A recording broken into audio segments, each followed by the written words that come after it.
दोस्तों नमस्कार।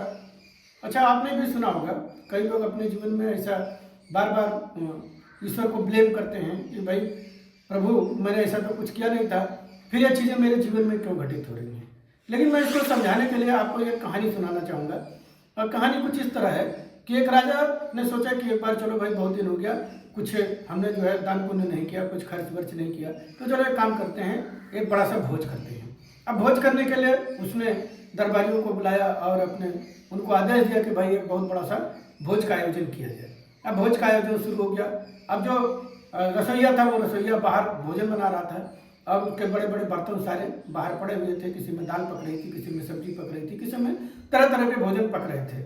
उसी समय संयोग से एक क्या हुआ कि एक विषधर सर्प को पकड़ करके एक चील उसी आसमान से उसी रास्ते से उड़ने लगी।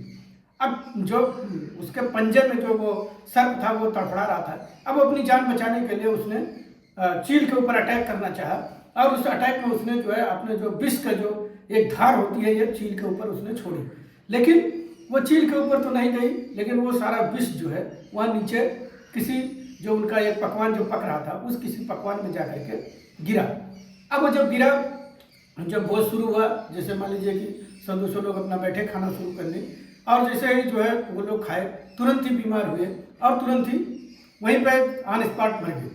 अब यह बात पूरे उसमें दरबार में फैल गई कि खाना तो जहरीला हो चुका है।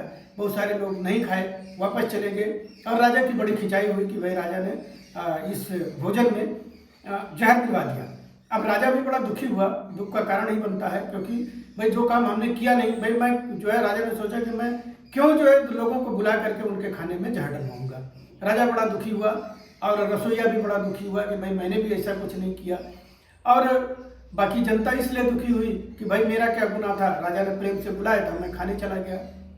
अब ये मामला पहुंचा चित्रगुप्त जी महाराज के पास। अब चित्रगुप्त जी भी बड़े संशय में पड़ गए कि भाई इसका दोष किसके ऊपर डाला जाए। मरे तो 100-200 लोग मरे, उनकी हत्या हुई और उस हत्या का श्रेय किसको दिया जाए। अब यह मामला बहुत दिन तक चलते रहा, क्योंकि ना उनको यह समझ में आ रहा था कि इसमें किसका दोष है। राजा ने अपने दरबारियों को बुलाने के लिए अपने जो राज के जो है उनके प्रजा थी उनको खिलाने के बुलाए, वो तो नेक काम कर रहा था। रसोइया ये उसका काम था कि वो खाना बना रहा था। अब जो चील थी, चील को शिकार चाहिए था, तो चील ने शिकार पकड़ा।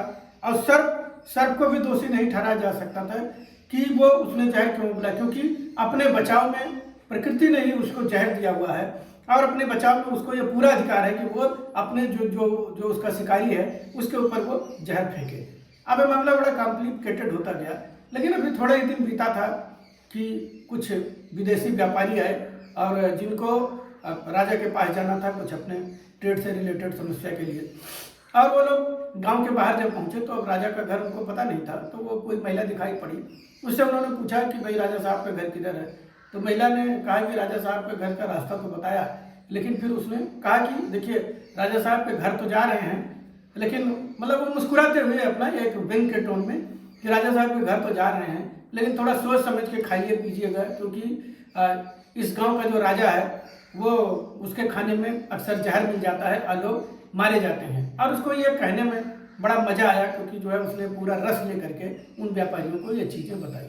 और चित्रगुप्त जी को जैसे ये दिखाई पड़ा, जैसे ही उन्होंने ये देखा, उन्होंने अपने दरबारियों को बुलाया और उन्होंने कहा कि इस पाप का जो खाता है वो इस महिला के नाम पे कर दीजिए, आज हमें इस मामले का सलूशन मिल गया। अब दरबारियों ने क्या कहा कि महाराज उस महिला ने तो कुछ किया भी नहीं, उसने यही तो खाली जो है कहा कि ये जो है राजा अपने उसमें जहर मिला देता है।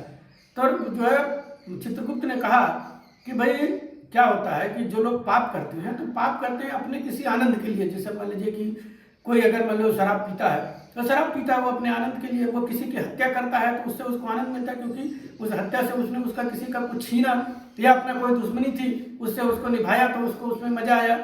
जो चोरी अगर कोई किसी ने किया तो चोरी में जो उसको धन मिला उसमें उसको आनंद मिला। अब इसमें ना राजा को आनंद मिला, ना रसोइया को आनंद मिला, प्रजा तो बेचारी मारी ही गई, न उस चील को आनंद मिला, न उस सर्प को आनंद मिला। तो आनंद को किसको मिला? आनंद मिला इस महिला को। इस महिला ने उसको इतने चाव लेकर के और इतने बखान कर करके उसको इसने जो है वो चीज़ें बताई कि उसको मतलब सारा अब यह आनंद उसने उठाया। तो इस पाप का दोष किसके ऊपर जाएगा? जिसने इसका आनंद उठाया। और उन्होंने वो सारा पाप का दोष उसके ऊपर लाद दिया। दोस्तों, क्या हम लोग यही गलती नहीं करते हैं? हम लोग भी तो यही गलती करते हैं। अभी जैसे मान लीजिए अगर कोई बात होती रहती है और उस बीच में अगर कोई किसी की शिकायत कर रहा हो तो हम सारे लोग इकट्ठे हो जाते हैं और हम सारे लोग मिल करके उस शिकायत का आनंद लेने लगते हैं, उस परनिंदा रस का पूरा मजा लेते हैं। तो कहीं ऐसा तो नहीं कि इसी तरह के कोई दोस्त हमारे जीवन में आकर के मिल जाता है और हम पाप के भागी बन जाते हैं और हमारे जीवन में दुख घुल जाता है। तो मुझे लगता है कि ऐसा नहीं करना चाहिए। मैंने भी जो इस कहानी से ये सीखा कि मुझे नहीं लगता कि पर निंदा में रस लेना चाहिए। दोस्तों, इसके साथ ही जैसा मैं वादा किया हूँ कि हर बार मैं आपको इंग्लिश का एक फ्रेज सिखाऊंगा। हो सकता है आप जानते भी हों, जो लोग जानते हों उनके लिए नहीं है, लेकिन मैं एक बड़ा कमाल का स्ट्रक्चर, एक बड़ा कमाल का फ्रेज आपको सिखाने वाला हूँ और ज़्यादा समय नहीं लूँगा, बस एक दो उदाहरण दूंगा। जैसे कहा जाता है कि का सवाल है, तो इसको अंग्रेजी में कहते हैं इट्स ए मैटर ऑफ।